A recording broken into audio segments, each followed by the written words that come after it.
भुनक्तु सह वीर्यं करवावहै तेजस्विनावधीतमस्तु मा विद्विषावहै। ओम शांति शांति शांति। प्रत्याहार का विषय चल रहा है और उसमें हमने इंद्रियों के विषय में इंद्रियों का 5 ज्ञानेंद्रियों 5 कर्मेंद्रियों का जो वर्णन मनुस्मृति में है उसकी चर्चा हम कर रहे थे, उसको समझने का प्रयास कर रहे थे। आगे बढ़ने से पहले आप में से किसी कोई प्रश्न हो तो पूछ सकते हैं जी। ओम स्वामी जी प्रणाम जी। स्वामी जी, समाज में कभी कभी देखने को मिलता है कि जैसे कोई मनुष्य मिठाई बहुत खाता है जी और फिर कभी कभी उससे घृणा हो जाती है जी। कभी कभी कोई कढ़ी का सेवन करता है फिर वो एकदम छोड़ देता है, फिर उसकी तरफ देखने का भी उसका मन नहीं करता जी। तो उसको क्या कह सकते हैं कि उससे तृप्त हो गया, उससे उसको नफरत हो गई? अक्सर कुछ लोगों को ऐसा देखा जाता है और ये तो संकल्प और विकल्प की बात है। व्यक्ति का यदि संकल्प मजबूत है, वो दृढ़ निश्चयी है, तो निश्चित रूप से ऐसे बहुत सारे लोग हैं कि एक बार यदि किसी विषय में संकल्प कर लिया तो आजीवन वो कभी उस पर जो है फिर आते नहीं, अर्थात मुड़ करके देखते नहीं। उसको ये जीवन में इस पदार्थ को छोड़ दिया तो छोड़ दिया। कुछ लोग ऐसे होते हैं कि आज कहेंगे कल शुरू कर देते हैं, फिर कल कहेंगे परसों शुरू कर देते हैं। तो ऐसे लोगों को जो है इंद्रियों की गुलामी करने वाले हैं, जो आलसी हैं, प्रमादी हैं, अविवेकी हैं या लोलुप हैं, जिनकी जिह्वा में नियंत्रण नहीं है। वो संकल्प तो कर लेते नहीं नहीं नहीं आज नहीं खाना, अब आज के बाद छोड़ देना है। अगले दिन जैसे गर्मा गर्म उनके सामने कोई चीज आई या जिस पदार्थ को ज्यादा पसंद करते हैं, गर्मा गर्म जलेबी आई, रसगुल्ला आया, जो भी आया, मीठा की बात की है आपने, तो वो बोलते हैं कि एक मेरी कमजोरी है कि जलेबी जो है ना, और वो भी देसी घी की, तो जैसे सुगंध जो है नाक में पहुंचते ही उनको चाहिए ही चाहिए, और जब तक वो खा नहीं लेते तब तक उनको चैन नहीं मिलती, बार बार मन उधर ही जाता रहता है। किसी महापुरुष के जीवनी में आया, शायद स्वामी राम तीर्थ जी के जीवन में, ऐसा हो सकता है कोई और भी हो, उनको हाँ जलेबी उनको बहुत पसंद थी और जलेबी को अब चूंकि संत बन गए, इंद्रियों पर नियंत्रण होना चाहिए, इंद्रियजित होना चाहिए, लेकिन एक ही कमजोरी उनकी थी, जलेबी उनको बहुत पसंद थी। इस बात से बड़े दुखी होते थे वो कि मुझको अपनी इंद्रियों पर नियंत्रण नहीं है। फिर एक दिन उन्होंने गर्मा गर्म जलेबी ली अपने कमंडलू में और एक पात्र में उन्होंने गोबर ले लिया। इसके बाद एक तालाब के पास जाकर के बैठ गए और जैसे ही उनका मन जलेबी की ओर जाए, अच्छा जलेबी खाओगे, जलेबी एक एक गरम गरम उठाई, जलेबी खाओगे, जलेबी खाओगे, और जैसे ही मुंह खुले उसको जो है जलेबी को पानी में फेंक देते और गोबर उठा के लो जलेबी खाओ। फिर ऐसे कर करके कुछ लोग ऐसा अभ्यास करते हैं कि उससे उनका मन हट जाए, संयमित हो जाए। लेकिन कुछ लोग ऐसे ही स्वाभाविक रूप से मन में आ गया कि बस नहीं करना तो नहीं करना, तो ऐसे दृढ़ संकल्पी लोग होते हैं, वो एक इंद्रिय पर तो विजय प्राप्त कर लेते हैं, उनका निश्चय होता है। और ये गलत स्तर पर भी हो जाता है कि अमुक व्यक्ति से कोई गलती हो गई, कुछ ऐसे भी हैं कि बस आज से मेरी तेरी नहीं बनेगी, आज से तू अपने रास्ते में अपने रास्ते, और जीवन भर कभी उसकी ओर देखते नहीं। तो सकारात्मक भी होता है, नकार भाई गलतियां सबसे होती हैं, वो 1000 बार गलती माने लेकिन उसके मन में फिर उसके प्रति द्वेष आ जाता। ऐसे भी लोग होते हैं कि जीवन भर कभी वो उससे बात नहीं करता। लेकिन हमको उदार भावना से इस बात पर पूरा ध्यान रखना चाहिए कि जो हमारे लिए कल्याणकारी है उसको, यदि उसको ग्रहण करने से कल्याण होता है तो उसको छोड़ देना चाहिए। और उसको ग्रहण करने से यदि कल्याण होता है तो उसका तत्काल ग्रहण करना चाहिए। ये हमारे अंदर स्वीकार्यता होनी चाहिए, सकारात्मक सोच होनी चाहिए। इससे व्यक्ति कभी भी भटकता नहीं है।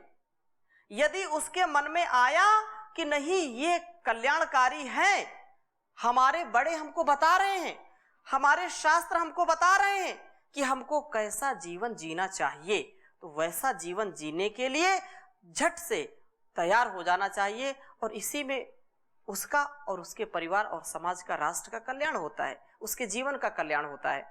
तो इसमें कोई आश्चर्य नहीं है और ये सत्य है। जैसा आपने प्रश्न किया, अक्सर होता है। एक बार जैसे ऐसे कई लोग हैं, कई क्या सभी देखते हैं, वृद्धावस्था को देखते हैं, रोगी को देखते हैं। दिन भर लोगों, जहां शमशान है चिताएं जलती रहती हैं, शव आते रहते हैं, लेकिन लोगों को वैराग्य नहीं होता। लेकिन वो महापुरुष ऐसे कि एक बार देखा शव को जाते हुए, वृद्ध को देखते हुए, रोगी को देखते हुए, जर्जर अवस्था में देखते हुए, और गौतम बुद्ध को वैराग्य हो गया। तो ऐसे अपवाद, ऐसे महापुरुष होते हैं, इसमें कोई शंका नहीं है। ओम स्वामी जी। जी, जैसे समाज में देखने को मिलता है कि आकर्षण तो लगभग सभी का होता है, किसी का तामसिक होता है, किसी का राजसिक होता है, किसी का सात्विक होता है जी, जैसे भोजन के प्रति आप देखेंगे, जी, जब भी कोई त्योहार आता है तो जो राजसी प्रवृत्ति के होते हैं, तामसी प्रवृत्ति के होते हैं, वो अपनी उसी भोजन की व्यवस्था करते हैं। जी। लेकिन सात्विक लोग भी वो उसी व्यवस्था तो करते ही हैं, वो फल लाते हैं, दूध लाते हैं, मिठाई बनाते हैं, तो आकर्षण तो है ही है उसके प्रति। नहीं, आसक्ति के भाव से नहीं। कोई अतिथि आया है तो अतिथि देवो भव, अतिथि देवो भव, और अतिथि के लिए लोग अच्छे से अच्छे आहार की व्यवस्था करते हैं। और उनका ये कर्तव्य होता है कि अतिथि यदि प्रसन्न होता है, कोई महापुरुष हमारे घर में आया है, तो वो प्रसन्न हो, अन्न से, जल से, वस्त्र से, धन से उसको तृप्त करना प्रत्येक गृहस्थी का, या जिसके यहाँ अतिथि जाए, उसका ये परम कर्तव्य होता है। और अच्छे पदार्थों को ज्ञान पूर्वक खाना ही चाहिए, उनको ग्रहण करना चाहिए अनासक्त भाव से। अब कोई बोले नहीं, मैं जाऊंगा तो कच्ची नहीं खाऊंगा, पक्की खाऊंगा। ऐसे भी बहुत लोग हैं कि भाई वो लोग आए हैं और उनको कच्चा भोजन नहीं करना, पक्का भोजन करना। अब पक्के भोजन में कच्चे भोजन में क्या अंतर है? कुछ लोग यही नहीं समझते। बोलते हैं कि कच्चा भोजन क्या है? बोले कच्चा भोजन दाल चावल रोटी सब्जी, ये क्या है? कच्चा भोजन है। और जो है हलवा पूरी कचौरी है, जलेबी रसगुल्ला, ये जो है ये पक्का भोजन है। तो कुछ लोग जो ये आसक्ति वाले लोग हैं कि उनको आसक्ति इसमें, तो ऐसे कंडीशन लगाते हैं कि भाई हम आएंगे तो क्या क्या जो आप खिलाओगे, और हमारे घर आओगे तो क्या क्या लाओगे, हम तुम्हारे घर जाएंगे तो क्या क्या खिलाओगे, और हमारे घर आओगे तो क्या क्या लाओगे, क्या क्या लाओगे। ऐसे लोग जो लालची हैं, जो लोलुप हैं, जिनकी जिह्वा नियंत्रण में नहीं है, तो ऐसे लोगों को कहीं भी सुख नहीं है। और सात्विकता में ऐसा नहीं कि सात्विक लोगों को जो है सात्विक इच्छाएं करनी चाहिए। भाई हमारा शुद्ध शाकाहार और फलाहार दुग्धाहार, यही तो हमारा पौष्टिक आहार है, सात्विक आहार है, और इसकी कामना तो करनी चाहिए। हम यदि बुद्धि की शुद्धि चाहते हैं, आहार शुद्ध हो सत्व शुद्धि, तो ये होना चाहिए। मिताहारा है, अल्पाहारा, ये होना चाहिए। और किसी कोई प्रश्न?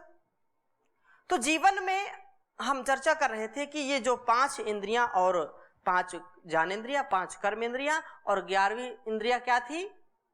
मन। और मन को जिसने नियंत्रण में कर लिया तो समझो वो सब कुछ नियंत्रण में कर लेता है। और ये नियंत्रण में नहीं आया तो कुछ भी नियंत्रण में नहीं आया। कर्मेंद्रियां, और इसको आचार्य चरक ने भी लिखा कि इंद्रियां एवं इंद्रियों के विषय, इंद्रियों के अधिष्ठान एवं विषयों पर चरक शास्त्र में प्रकाश डाला गया है। विशेष जानकारी के लिए आप उसको पढ़ सकते हैं। थोड़ा सा संकेत यहाँ पर किया है सूत्र स्थान में आचार्य चरक ने कि तत्र चक्षु श्रोत्रम घ्राणम रसनम स्पर्शनम इति पंचेन्द्रियाणि पंचेन्द्रिय द्रव्याणि खम वायुर ज्योतिरापा भूरिति पंचेन्द्रियाधिष्ठान्यानि क्षीणी कर्णौ नासिके जिह्वा त्वक् चेति पंचेन्द्रियार्थाः शब्द स्पर्श रूप रस गंधाः कि कहा चक्षु श्रवण घ्राण रसना स्पर्श ये 5 इंद्रियां हैं और क्रमशः तेज आकाश पृथ्वी जल और वायु ये 5 इंद्रियों के द्रव्य हैं। क्रमशः आंख नाक कान जीभ और त्वचा इनके अधिष्ठान है। रूप शब्द गंध रस स्पर्श ये इंद्रियों के अर्थ हैं, ये विषय हैं। ये एक विशद रूप में चर्चा कर दी कि इसके अधिष्ठान क्या हैं, इसके जो है द्रव्य क्या हैं और इसके विषय क्या हैं, पूरा निरूपण यहाँ पर कर दी। ये जो है ये तो हो गई आपकी ज्ञानेंद्रियां। और इसके बाद जो कर्मेंद्रियां हैं तो कर्मेंद्रियों के विषय में कहा हस्तपादम गुदोपस्थम जिह्वे इंद्रिया अथापि च कर्मेंद्रियाणि पंचैव पादौ गमन कर्मणि पायुपस्थौ विसर्गार्थे हस्तौ ग्रहण धारणे जिह्वा वाक इंद्रिया वाक च। कहा कि हाथ पैर गुदा उपस्थ और जिह्वा ये 5 कर्मेंद्रियां हैं। हाथों का कार्य ग्रहण करना, पैरों का काम चलना और गुदा का मल त्याग करना, उपस्थ का मूत्र त्याग करना और जिह्वा का कार्य है बोलना। और जो मन जो 11वीं इंद्रिय है उसका कार्य चिंतन करना, विचार करना, तर्कना, ध्यान संकल्प आदि करना। चिंत्यम विचार्य मुह्यम च ध्येयम संकल्पमेव च यत् किंचिन मनसो जेयम तत्सर्वम ह्यर्थ संजकम। ये भी चरक संहिता में कहा कि इंद्रिय जो है ये चिंत्य, ये जो है चिंतन करना, तर्क करना, विचार करना, ध्यान करना, संकल्प करना, ये मन के कार्य हैं। और इंद्रिय संयम के प्रत्येक कार्य में सिद्धि। यदि इंद्रिय संयम हमारा होता है तो प्रत्येक कार्य में सिद्धि होती है। यदि इंद्रिय संयम नहीं है तो कार्य सिद्ध नहीं हो सकता है। इसके विषय में बहुत सुंदर श्लोक महर्षि मनु लिखते हैं, आप भी इसको लिख लीजिए। कह रहे हैं इंद्रिय संयम से प्रत्येक कार्य में सिद्धि। इंद्रियाणाम प्रसंगेन दोषम इच्छत्य संशयम।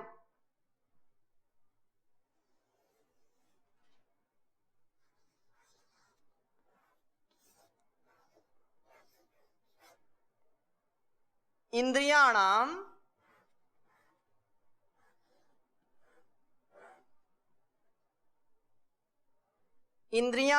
प्रसंगेन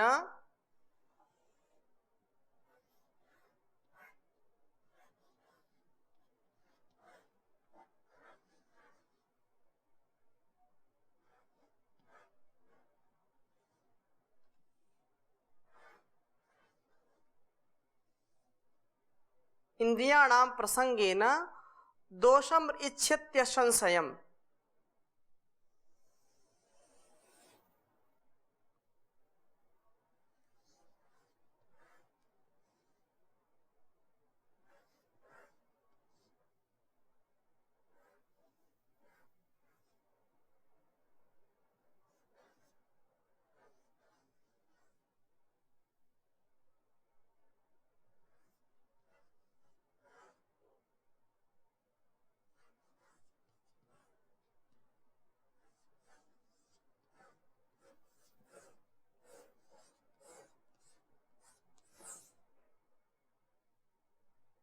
संनियम्य तु तान्येव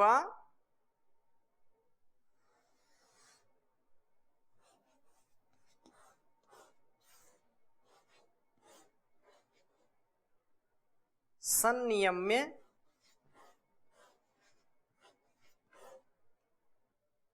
तु तान्येव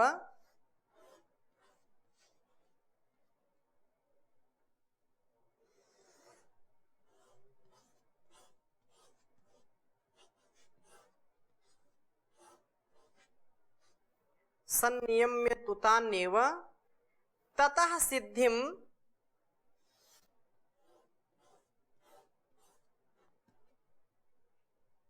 ततः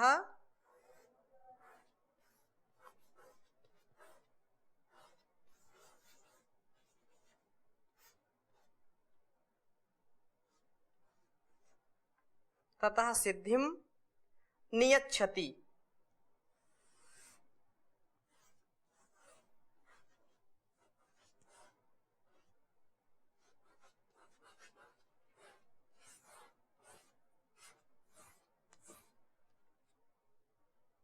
उच्चारण करेंगे। इंद्रियाणां प्रसंगेन दोषं ऋच्छत्य संशयम् सन्नियम्य तु तान्येव ततः सिद्धिं नियच्छति। इंद्रियाणां प्रसंगेन दोषं ऋच्छत्य संशयम् सन्नियम्य तु तान्येव ततः सिद्धिं नियच्छति। सारे कार्यों को यदि सिद्ध करना चाहते हैं तो इंद्रियों का संयमन, इंद्रियों का नियमन परम आवश्यक है। इंद्रियाणाम प्रसंगेन, इंद्रियां अर्थात जीव आत्मा इंद्रियों के विषय में आसक्त होकर असंशयम, निश्चित रूप से इसमें कोई संशय नहीं है, निसंदेह दोषम ऋच्छति, दोषम ऋच्छति, दोष इंद्रिय दोषों से ग्रस्त हो जाता है। तु तानि संयम्य, इसलिए यदि उन्हीं 10 इंद्रियों को वश में कर लेता है तो संयम्य, अच्छी प्रकार से उनका नियमन कर लेता है। ततः एव, उससे वह सिद्धिम नियच्छति, उससे वह सिद्धि और अर्थात सफलता को, कल्याण को प्राप्त हो जाता है।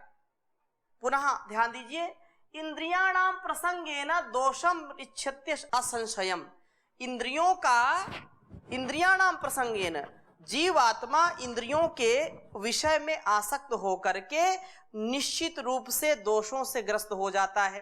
और यदि संयम में तुतान्यव, उन्हीं इंद्रियों को यदि संयमित कर लेता है तो ततः सिद्धिम नियच्छति, उससे बड़ी बड़ी सिद्धियों को प्राप्त कर लेता है। मतलब ये हमारी शत्रु भी हैं और हमारी मित्र भी हैं। इंद्रियों पर यदि नियंत्रण कर लिया तो दुनिया में कोई भी व्यक्ति आपको हरा नहीं सकता। कोई माई का लाल पैदा नहीं हुआ जो आपको गिरा सके। कोई दुनिया की ताकत कितनी भी आपके साथ कोशिश करे, आपको कभी झुका नहीं सकती, कभी मिटा नहीं सकती, कभी आपको इस पथ से हटा नहीं सकती। इसलिए परमात्मा ने हमको यह दिया है और इसको हम जीने का प्रयास करें। बहुत ही सुंदर बात कही कि कितना भी लोग आपको गिराने का प्रयास करें, करने दीजिए, वो अपना काम करें, आप अपना काम करते चलिए। परम पूज्य स्वामी जी महाराज का जीवन और महर्षि देवदयानंद जी का जीवन देख लीजिए, संघर्षों से भरा पड़ा है। जिस आचार्य को 17 बार विष दिए गए, भरे चौराहे पर अपमान किया गया, भरी सभा में सांप फेंके गए, पत्थर फेंके गए, और फिर भी उसने अपनी इंद्रियों को कभी भी विचलित नहीं किया, अपने जीवन को दिव्यता के साथ जिया है। ऐसे हमारी ये गुरु परंपरा में हम जानने का, समझने का प्रयास करें। हमारे ऋषि मुनियों के जीवन को देखें, कितना उन्होंने तप किया है। महापुरुषों के जीवन को देखें, उन्होंने कभी हार नहीं मानी। भले ही लोगों के द्वारा अनेक प्रकार के कष्ट दिए गए, उन्होंने सहा उनको, लेकिन जीवन में कभी भी पवित्रता से, शुचिता से, दिव्यता से कभी समझौता नहीं किया। जो ऋषियों ने कहा, जो वेद वाक्य है, जो शास्त्रों में कहा गया, तदनुसार अपना जीवन उन्होंने जिया, सिद्ध किया कि वास्तव में एक मानव महामानव बन सकता है, एक साधारण सा व्यक्ति असाधारण बन सकता है। हमारे परम पूज्य स्वामी जी महाराज, परम पूज्य आचार्य श्री, जिनका जीवन ही हमारे लिए आदर्श है, जिनका जीवन हमारे लिए अनुकरणीय है और उनसे हमको सीखना चाहिए। इतने अल्प काल में कितना उन्होंने राष्ट्र की सेवा की, लेकिन लोगों ने उनके साथ कोई उठा नहीं रखी, भरसक प्रयास किया। लेकिन जितना बोलते हैं कि जितने कांटे होते हैं उन्हीं कांटों के बीच में ही फूल खिलते हैं। तो हम जब ईमानदारी से चलते हैं, जो यहाँ पर महर्षि मनु बात कह रहे हैं कि यदि तुमने इंद्रियों को संयमित कर लिया है तो सारी दुनिया एक तरफ और आप एक तरफ, कोई आपको गिरा नहीं सकता। लेकिन परमात्मा के प्रति पूरी श्रद्धा होनी चाहिए, उसके प्रति पूरी भक्ति होनी चाहिए, और जब उसके प्रति पूरी भक्ति होगी तो उसकी शक्ति से आप ओतप्रोत होंगे। कभी भी आपका ह्रास नहीं होगा, कभी आपका पतन नहीं होगा, सदा ही सदा उत्थान होता जाएगा, सदा उत्थान की ओर आगे बढ़ते जाएंगे। संकट आए तो आने दीजिए। किसी कवि ने कहा, आए संकट घने चाहे शत्रु बने सब जमाना, उस प्रभु को कभी ना भुलाना, उस प्रभु को कभी ना भुलाना। वो है अपना तो संसार अपना, वो विरोधी तो कोई न अपना। वो है अपना तो संसार अपना, वह विरोधी तो कोई न अपना। बिन दया दृष्टि के इस सकल सृष्टि में ना ठिकाना, उस प्रभु को कभी ना भुलाना, उस प्रभु को कभी ना भुलाना। लाख बातों की एक बात है ये, पुण्य कर्मों की पूंजी कमा ले। लाख बातों की एक बात है ये, पुण्य कर्मों की पूंजी कमा ले। भावना यज्ञ में शुद्ध पावन हृदय को बनाना, उस प्रभु को कभी ना भुलाना। आए संकट घने चाहे शत्रु बने सब जमाना, उस प्रभु को कभी ना भुलाना। उसको भूले सभी कष्ट आवे, काम क्रोध आदि शत्रु सतावे। तस्य वाचिका प्रणवा तत् जपस तदर्थ भावनम। हर पल हर क्षण उसका जाप करते रहें, और जब उसका जाप करते रहेंगे तो काम क्रोध लोभ ईर्ष्या मोह आपका कुछ भी बिगाड़ेंगे नहीं। आएंगे और आपको देखेंगे कि आप व्यस्त हैं, आप उस परमात्मा की भक्ति में लीन हैं, तो तुरंत वो रफू चक्कर हो जाएंगे, आपके पास आएंगे नहीं। उसको भूलेंगे तो निश्चित रूप से खाली मन शैतान का घर। उसको भूले सभी कष्ट आवे, काम क्रोध आदि शत्रु सतावे। बन के धर्मात्मा चित्त परमात्मा में लगाना, बन के धर्मात्मा चित्त परमात्मा में लगाना। उस प्रभु को कभी ना भुलाना। चाहो आए न दुख रोग कोई, कौन चाहता है कि मुझको दुख मिले रोग मिले, तो उसके लिए कह रहे हैं, चाहो आए न दुख रोग कोई, है जगानी जो तकदीर सोई, है जगानी जो तकदीर सोई। तो पाल तो भक्ति से उस परम शक्ति के गीत गाना, उस प्रभु को कभी ना भुलाना। आए संकट घने चाहे शत्रु बने सब जमाना, उस प्रभु को कभी ना भुलाना, उस प्रभु को कभी ना भुलाना। तो ऐसी हम भावना से जब अपने जीवन में जिएंगे, एक क्षण के लिए भी हताश निराश नहीं होंगे, उत्साह में आगे बढ़ते रहेंगे। कार्यम व साधेयम देहम व पातेयम, अब करना है, करो या मरो, डू और डाई। अपने को ऐसा संकल्पवान बना करके व्यक्ति जब आगे बढ़ता है तो उसका लक्ष्य जरूर मिलता है। अपनी इंद्रियों पर, अपने मन पर पूरा संयम करते हुए हम इस राह में आगे सदा बढ़ते रहें। और क्या फल मिलता है इसकी चिंता ना करें, इसकी चिंता तो उस परम पिता परमेश्वर के ऊपर छोड़ दीजिए, वो सब कुछ करेगा, उसको समर्पण कर दीजिए। अनकंडीशनल सरेंडर, कोई कंडीशन न लगाइए, और फिर देखिए जीवन कैसे दिव्य नहीं बनेगा, जरूर बनेगा, जरूर बनेगा। ऐसा संकल्प, ऐसी हमारी चाहत, ऐसा मानस हमारा होना चाहिए। तो आज की कक्षा में हम यही तक चर्चा करते हैं, शेष चर्चा अगली कक्षा में करेंगे। ओम शांति शांति शांति।